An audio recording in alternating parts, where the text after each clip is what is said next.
আজকে দুপুরে রান্নাঘরে গিয়ে দেখি মা কচুর শাক সেদ্ধ বসাইছে আর মাছের ঝোল করার জন্য মাছ রেডি করতেছে। তো মাকে আমি গিয়ে বললাম দাঁড়াও।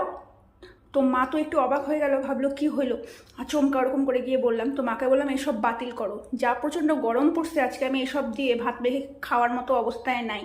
আর এই গরমে মাছের কাঁটা বেছে বেছে খাওয়ার মতো ধৈর্য ভগবান আমাকে দেয় নাই, তাই আমি আজকে খাবো পান্তা ভাত। তো মা আমাকে বললো ভাত তো হয়ে গেছে, এখন কি করি সেটাকে পান্তা করবো। আমি বললাম তুমি কোনো চিন্তা করো না, তুমি রান্নাঘর থেকে সরো, এই গরমের মধ্যে গিয়ে ফ্যানের তলায় বসো, যা ব্যবস্থা করার আমি করতেছি, তুমি শুধু বলো পান্তা ভাত খাবা কিনা। তো মা বললো যে হ্যাঁ তুই যখন খাবি তাহলে আমিও খাবো, আর রান্নাবাড়ির ঝামেলা করবো না।